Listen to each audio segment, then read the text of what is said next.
Nos vemos, mucho.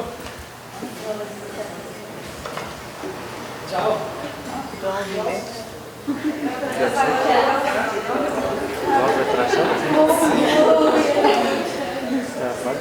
Faltan dos antes que...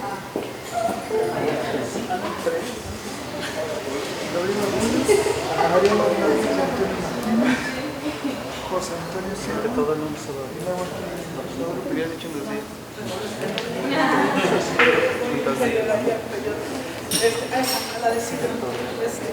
Bueno, buenas tardes. Bueno, a ver si me escuchan. Bueno, lo que les voy a presentar es un poco, bueno, no es un resumen, pero sí deriva como de un trabajo de 8 años, más o menos de 2006 a 2014, que tiene que ver como con mi experiencia con Palma Camedor en Selva Lacandona, ¿no? Como adendum a la presentación, pues es un poco mi experiencia con Palma Camedor en la Huasteca Potosina y tratar como de ver como algunas similitudes, pero ya como en una parte muy final de la presentación. Bueno, el trabajo que les voy a presentar, aunque sí parte como de observaciones, muchos de los resultados al final solo es como una parte comparativa de dos comunidades, ¿no? Celtales, en la Lacandona, una de ellas es Nueva Palestina, que es la parte central de la comunidad Lacandona, y San Caralampio, que también son celtales, pero más bien están ubicados en una de las cañadas de Montes Azules, ¿no? Entonces, si queremos pasar, y bueno, no voy a detallar tanto como la siguiente. Allá en la mesa. Ah, ok. Híjoles, a ver. Si quieres la pasamos. A ver. Bueno, no voy a detallar como tanta información, pero sí era como tratar un poco de explicar lo que yo veía, ¿no? Realmente yo trabajé como mucho como, pues fui técnico por AFOR, fui técnico de Semarnat, fui técnico independiente, ¿no? Como de varios procesos de conservación y desarrollo, ¿no? Y como que veía muchas cosas en campo relacionadas con el uso, manejo, conservación de no maderables, y los últimos años más bien me relacioné con Palma Camedor, ¿no? Entonces era como tratar de explicar qué pasaba con esta política pública que al final de cuentas no estaba como logrando estos objetivos para los que fue planteado, ¿no? Entonces, el contexto desde donde parto tiene que ver con reconocer cómo es la política pública en general en México, ¿no? Porque desde ahí es donde estamos como derivando como todo lo que observamos en instrumentación de una política o de un instrumento legal, ¿no? Entonces hay que reconocer que es un Estado autoritario, con mucha burocracia, ¿no? Como en todos sentidos, con formas verticales de relación social, se generan estas redes de intermediación entre grupo y actores, ¿no? Hay una débil tradición participativa en general, ¿no? Como los que son como usuarios de la política pública, ¿no? Hay un centralismo y un clientelismo cuando se emite y se instrumenta y se adopta una política pública. Y bueno, finalmente hay que reconocer que el Estado es el que determina y regula, ¿no? Qué es lo que pasa, ¿no? Y finalmente yo creo que es algo que hemos adolecido todos y que se ha visto como aquí en el foro, que tiene que ver que finalmente los problemas sociales, al final de cuentas, como la traducción o la implementación, desde que se diseña una política hasta que es bajada a una realidad social, pues finalmente se percibe y es traducida por una élite que es la que se encarga de generar esta política pública, ¿no?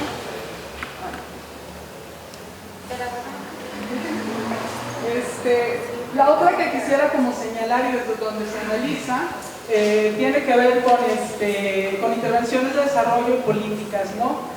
Hay que reconocer, por ejemplo, que una intervención tiene que ver con un conjunto de acciones que puede ser el Estado, una organización multilateral, que puede ser Banco Interamericano, etcétera, ¿no? ONGs, ¿no? Que buscan como regular o transformar la actividad de otros, en teoría para mejorar las condiciones, y puede ser como la intervención en un ámbito público o privado. Y finalmente está como muy centrada en esta visión de insertar mercancías o transferir ya sea tecnología, conocimientos, y parte mucho de esta visión que la decía un poco Javier este concepto de un mundo desarrollado a uno menos desarrollado, ¿no? Finalmente yo creo que la política pública está un poco permeada de eso, ¿no? Creer que lo que nosotros estamos proponiendo desde la política es hacia gente que no sabe qué hacerlo, cómo hacerlo, ni qué quiere hacerlo, ¿no? Al final de cuentas lo que tenemos es que en términos, bueno, en general en política pública, pero en términos ambientales, es que termina insertando, ¿no? Por ejemplo, a todos estos usuarios de la política o destinatarios de la política tejidos desiguales de relaciones económicas y políticas, ¿no? Un poco lo que se da, por ejemplo, cuando se firma el Tratado de Libre Comercio, ¿no? ¿Qué pasa cuando tienes que competir, ¿no? con una desigualdad en términos económicos o en términos estructurales o en términos de financiamientos o subsidios? Finalmente, este tipo de intervenciones termina encapsulando la vida de las personas, va reduciendo autonomía, ¿no? de los usuarios de esa política y tiene interferencia, por ejemplo, en las formas endógenas o internas de cómo se relacionan los usuarios en términos de cooperación y solidaridad. Bueno, otra de las cosas, entonces, también la pregunta era, bueno, ¿una política pública la puedes considerar como una intervención o como una política como tal? Es una intervención de Estado, es una intervención de desarrollo, porque en teoría, por ejemplo, en términos ambientales, sí está buscando como hacer que la gente mejore las prácticas de uso y de aprovechamiento de sus recursos para que logre un desarrollo, ¿no? También se reconoce que esta intervención de Estado en desarrollo parte como de una interpretación simplificada de la realidad, ¿no? Parte de que es una realidad social uniforme, homogénea, una situación, realidad natural también homogénea, entonces que cualquier política va a aplicar, ¿no? Y va a funcionar de igual manera. Y finalmente, pues esto es lo que ha llevado, ¿no? A una larga lista de fracasos en las intervenciones de Estado, ¿no? Las intervenciones de política pública de Estado, ¿no? Y ha sido como estudiado en muchos ámbitos, ¿no? Y finalmente, visualizarlo desde ahí, visualizar desde que una política pública como intervención homogeneizante, finalmente es útil. Para mí me fue útil para analizar, por ejemplo, intervenciones muy puntuales, locales, como la de las políticas ambientales, ¿no? Yo al final de cuentas me enfoqué a las sumas, ¿no? Como al análisis de las sumas, pero está como en este contexto donde se hace el análisis. Y bueno, desde este enfoque, ¿no? Hay como varias cosas que están detrás, ¿no? En este contexto de las intervenciones de desarrollo, ¿no? Primero, se tiene como una visión muy simple de lo que es una comunidad, ¿no? Una comunidad es como algo muy plano, ¿no? En el contexto de manejos naturales, ¿no? Cómo se visualiza, ¿no? O sea, se visualiza o se tiene la idea que son como entidades homogéneas, cuando en realidad al interior de cada comunidad hay diversidad de arreglos sociales, ¿no? Entonces, desde ahí no se cumple con este supuesto, ¿no? Se cree que es una pequeña unidad espacial en la que se puede llegar a intervenir y no hay como tanto conflicto, ¿no? Y que es como una unidad que se puede manejar fácilmente, ¿no? Pero bueno, hay comunidades que son muy grandes, ¿no? Con una estructura bastante compleja, entonces tampoco es tan fácil intervenir de esa manera, ¿no? Y se parte de que como todos son homogéneos y son pequeños, pues todos tenemos las mismas normas, valores, objetivos e intereses. Y en ese sentido todos vamos a caminar hacia lo mismo y vamos a querer lo mismo, y en ese sentido la UMA peca un poco de eso, ¿no? Al final, pues como vemos, ¿no? Este tipo de políticas funciona muy poco en este ambiente heterogéneo, ¿no? Que es como la realidad de México, ¿no? Y bueno, ya lo decía, ¿no? Somos un país mega diverso en términos culturales, en términos ambientales, en términos de arreglos sociales. Entonces, ¿cómo pretender, como desde ahí, regular desde una zona norma o con unas cuantas normas? Que además es algo que pues, hemos expresado todos los que estamos aquí, que hemos trabajado como más directamente con grupos sociales, ¿no?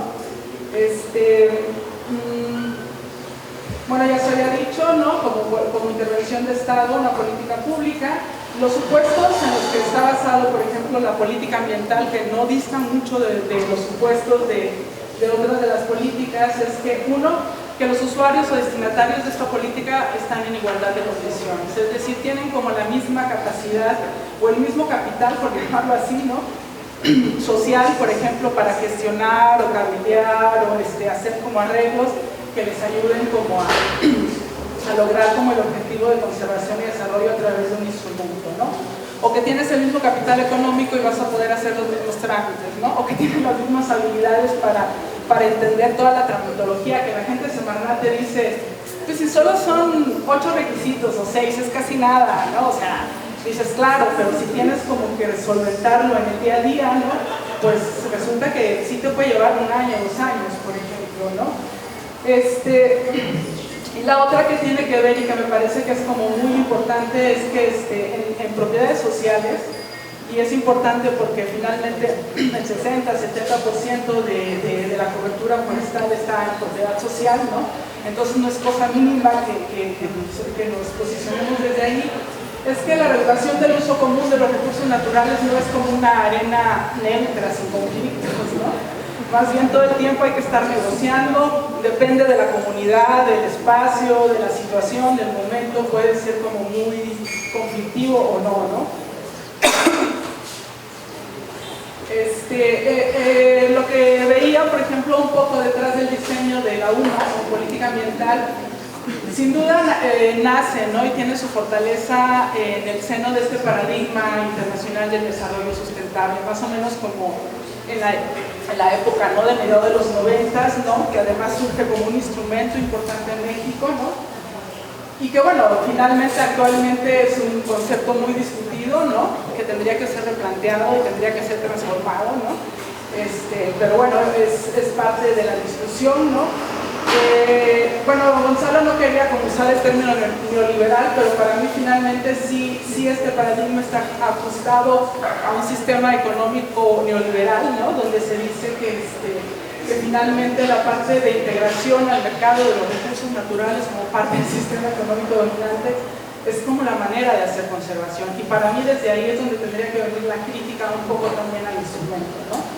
También hay que tener en cuenta, por ejemplo, que cuando diseñas una política ambiental, también hay como un interés gubernamental por ajustar la agenda nacional a demandas y compromisos internacionales, ¿no? Y en este sentido tiene que ver con todos los tratados ambientales que México ha firmado, ¿no? Entonces, finalmente, pues también está como muy permeado por eso, ¿no? O sea, finalmente, por ejemplo, la UMA, junto con las áreas naturales protegidas y las áreas de restauración, se convierten como instrumentos muy importantes de política ambiental para cumplir con los compromisos de reducción de gases de efecto invernadero, ¿no? Entonces, claro, si tienes ese compromiso, pues le vas a invertir un montón en promover UMAs, ¿no? Sin importar cómo sea, ¿no? Y la otra que tampoco hay que olvidar, ¿no? que cuando se hace el diseño y la instrumentación de la política, pues hay cálculos políticos, ¿no? O sea, no solamente todo tiene que ver con cumplir con objetivos o como con conservar, ¿no? Sino finalmente es como, cómo reduces lo más posible los riesgos, por ejemplo, en términos ambientales o en términos de degradación, pero también tiene que ver con un asunto de ganar legitimidad, ¿no? Entonces, finalmente haces como un balance en qué es más conflictivo. Declaras un área natural protegida, con todas las implicaciones que las áreas naturales protegidas tienen, o promueves el registro de UMA así extensivamente que podría ser menos conflictivo en términos sociales, ¿no? Entonces vas haciendo como estos intercambios o estos balances, y en ese sentido vas apuntalando más hacia una o hacia otra política pública. Perdón.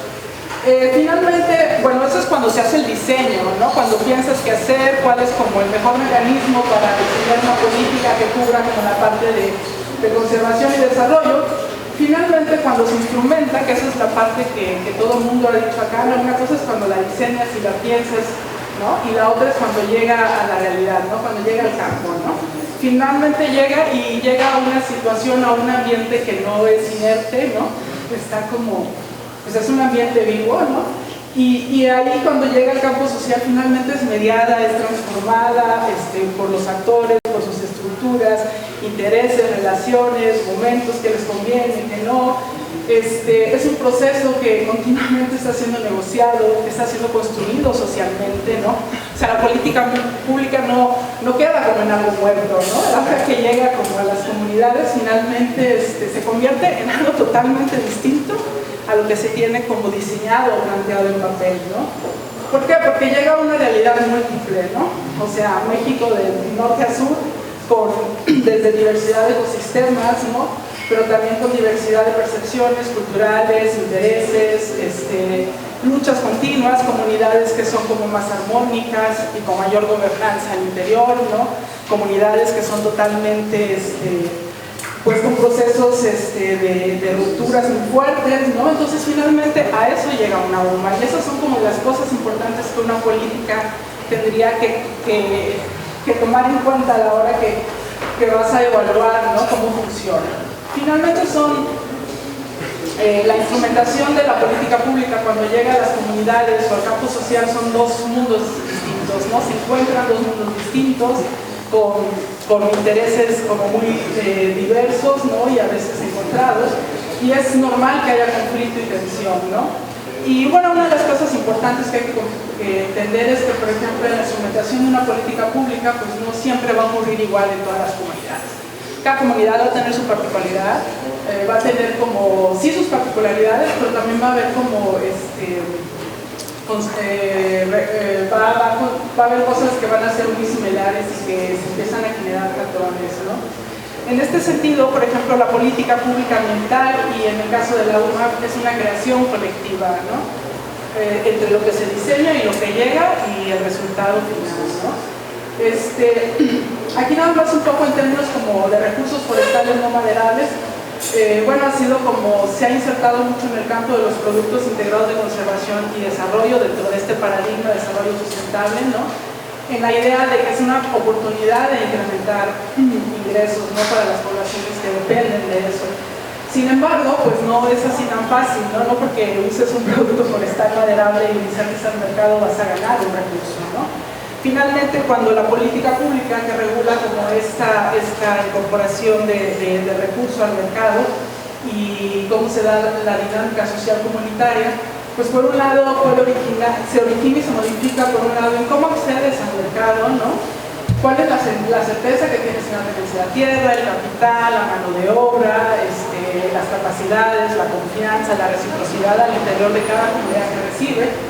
Pero también la política pública tiene efectos en los ciclos de cultivo y extracción, efectos en la tenencia de la tierra, en las dinámicas sociopolíticas, en los costos de producción, infraestructura. O sea, finalmente no es algo como un instrumento que llega y a ver cómo funciona, ¿no? Es algo como súper complejo que tiene como resultados distintos, ¿no? ¿No me oye? A ver, bueno, un poco lo que les quiero platicar aquí, tiene que ver como, es un poco el proceso de muchos de los recursos forestales no maderables, ¿no? Este es el ciclo de comercialización de la palma camedora en la selva lacandona. Este es el Nestia agusti, es una especie en la NUC 59 y bueno, crece en las selvas, ¿no? Tiene como un porte bastante, bueno, en sobreexplotación, porque como es de acceso común, ¿no? Pues todo el mundo la corta, ¿no? Entonces la cortan como varias veces, ¿no? Tiene todo un proceso de intermediación desde los comuneros, ¿no? O los ejidatarios que venden como a los acopiadores regionales, ¿no? Pasa por un intermediario nacional que puede ser, bueno, continental a través de la flor de Catemaco, ¿no? Y finalmente llega a Holanda, por ejemplo. En el caso de esta palma llega a Holanda, llega a Alemania, llega a Japón, ¿no?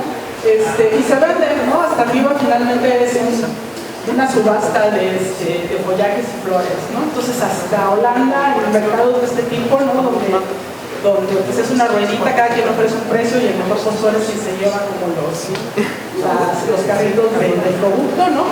En el caso de palma camedor, este es su proceso, ¿no? La pregunta es cómo llega la palma camedor ahí cuando está como regulada, ¿no? Cuando generalmente no es producida, ¿no? ¿Cuáles son los mecanismos que hacen que logre llegar hasta un mercado? Que ahí sería una pregunta importante, ¿no? Aquí lo único que quería decir es como se hizo como, pues, se puede decir como un experimento, ¿no? O sea, del lado izquierdo es el Caravaggio, ¿no? Es un ejido central, son 35 comuneros, ¿no? Es un ejido más tradicional, por ejemplo, con una gobernanza, o en ese momento con una gobernanza como mucho más fuerte al interior, ¿no? donde a pesar que los hijos de comuneros o de citados no tienen derechos agrarios, hay mecanismos a través de los cuales se les puede asegurar que puedan acceder a subsidios o puedan participar de una UMA, aunque no tengan, no sean como comuneros.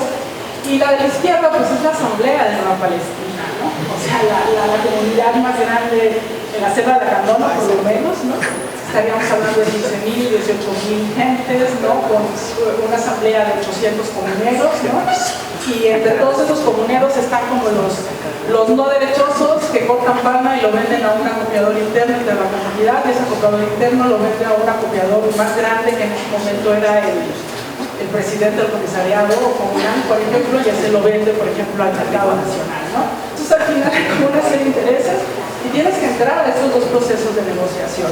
Finalmente, estas diferencias al interior de cada comunidad, pues sí te llevan como procesos distintos en la gestión, en los trámites, en el capital social que tienes, en el poder que tienes, por ejemplo, de lidiar con el gobierno, de hacer acuerdos con el gobierno para tener mayor o menor, respuestas más rápidas o más lentas, ¿no?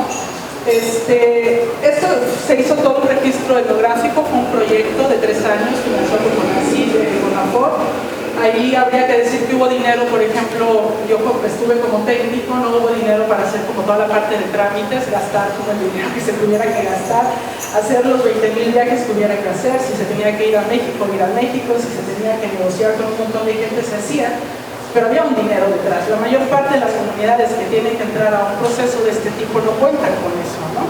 Y a pesar de eso, después de 5 años, ninguna de las dos sumas, a pesar de ya haber obtenido el registro, podían comercializar legalmente, ¿no? Porque había como un montón de trabas todavía. Entonces la gente, por ejemplo, de San Carlos me decía, ¿qué caso tiene? No hemos hecho el esfuerzo, estamos sembrando parcelas, hicimos el esfuerzo de hacer todo el trámite, ya registramos la UMA y seguimos sin poder vender porque nos falta el manifiesto de impacto ambiental porque estamos pegados a una reserva. Y entonces, y los que no hicieron todo este proceso siguen vendiendo la palma, ¿no? Entonces, lo único que pasa es que pues, no le entro al proceso legal, ¿no? ¿Por qué le voy a entrar si me cuesta tanto? Y no me está costando dinero, me está costando solo tiempo, ¿no? Las comunidades que les cuesta dinero, pues es otra cosa, ¿no? 2 minutos, ok. Entonces, bueno, yo creo como de los principales, efectos del diseño de la UMA tiene que ver uno con este énfasis administrativo y normativo, ¿no? Que ya todos lo han dicho, ¿no? Yo creo que debilita su funcionamiento. Podría ser como un instrumento interesante, importante en términos de conservación y no de especies, sino como conservación de territorio, ¿no? Lo que yo veía en todo el registro etnográfico es que genera oportunidades para corrupción, para robo, hay perversión del sistema, depende de la interpretación de la ley, del funcionario público, ¿no? O sea, todo eso está mediando finalmente la instrumentación de una política pública, ¿no? Incentiva el uso ilegal y finalmente se enfoca mucho como en controlar la palma que se extrae por decomisos o con sanciones para la gente. Pero, por ejemplo, hay poco énfasis, ¿no? Para mí una UMA tendría que tener como más énfasis en detonar procesos organizativos, procesos de fortalecimiento de capitales, ¿no? Cómo fortaleces la gobernanza o el capital social o habilidades para no depender de un técnico y tú poder hacer como los trámites, ¿no? O cómo generas como cierto capital para poder entrar a este mundo, ¿no? De la tecnología, ¿no?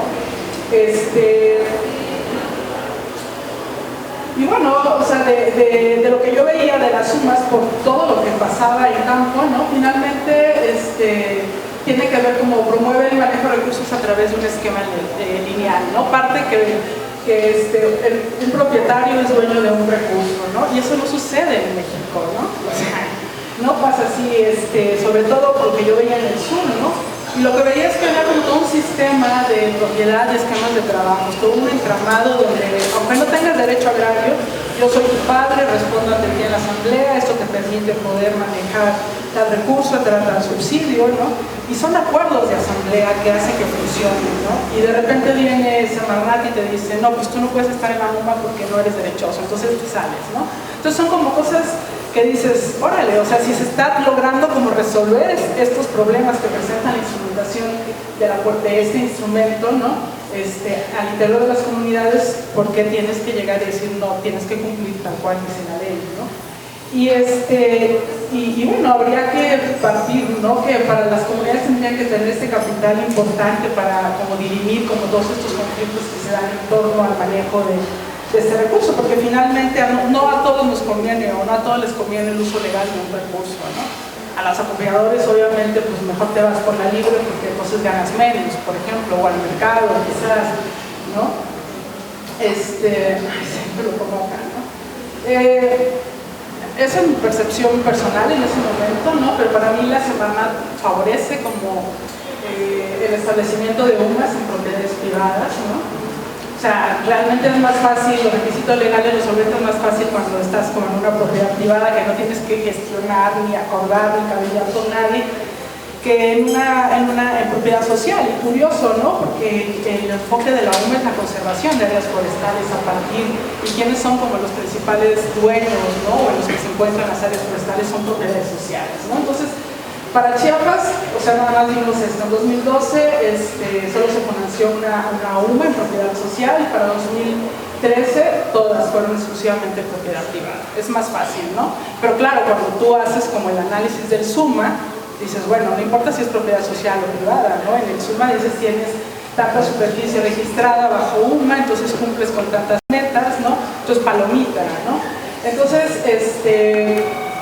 pues ya se había dicho, ¿no? O sea, lo dijeron, hay que dar como muchas vueltas, gastar mucho dinero, muchas veces pues hay como procesos de corrupción, por lo menos en Chiapas era lo que se observaba, ¿no? Procesos de corrupción y finalmente es un rollo de simulación, ¿no? O sea, yo hago que cumplo con la ley, pero finalmente lo que ocurre detrás de todo el proceso nada tiene que ver con acciones de conservación, por ejemplo, con acciones de desarrollo o beneficio local, porque finalmente genera élite que se concentra, ¿no? Bueno, creo que ya había como comentado más esto, ¿no? La parte más importante es que al ser tan difícil, ¿no? Registrar una UMA y poder operar a través de ello, pues se siguen concentrando el control del manejo de los recursos naturales en élites, ¿no? Solo los que tienen como el capital como social o financiero como más importantes son finalmente los que pueden como capturar el beneficio que te puede dar una UMA, ¿no? Yo como consideración era como uno replantear la manera que dentro de la ley se reconoce el acceso y tenencia a la tierra, ¿no? O sea, hay que reconocer como todos estos entramados de derecho a acceso a los recursos aunque no tengas propiedad, ¿no? Ya se ha dicho, ¿no? Los más excluidos, los que no tienen derecho a agrarios, pero los que tienen más incidencia en el uso de los recursos o conservación, pues habría que incluirlos, ¿no? Y mi pregunta es, por ejemplo, en el caso de CITES, ¿no? O sea, ¿cómo sale La Palma y no está en CITES, ¿no? Y entonces también el CITES tiene como un proceso donde quien cabildea y decide quién entra a CITES, pues sí, hay como varios países que están involucrados, pero también está el mercado involucrado en decidir si cierto producto entra o no a CITES, ¿no? Y eso me parece como, pues, un poco medio pervertido, ¿no? Porque al final si no te conviene comprobar el uso legal, pues no, ¿no? Y habría como dos preguntas que se ha hablado un poco, ¿no? Que tienen que ver con... Entonces es importante entrar a procesos de descentralización, ¿no? Y ahí yo diría, bueno, tendrías primero que construir como una estructura muy fuerte, ¿no? Antes de iniciar procesos de descentralización, porque si no sería como un desastre igual o peor que el actual, y si tenemos que transitar como hacia esquemas de comandato, ¿no? Y bueno, ya lo único que yo veía aquí era como, pensaba que era solo cuestión de la UMA, ¿no? Después trabajando los últimos 3 años con Palma Camedor en la Huasteca Potosina, que no está en UMA, que es aviso por aprovechamiento, es un esquema que se repite, ¿no? Entonces finalmente estés en UMA o estés en la ley forestal con un aviso de aprovechamiento, se siguen reproduciendo como los mismos vicios de la política, ¿no? Entonces ahí habría como un punto donde discutir, ¿no?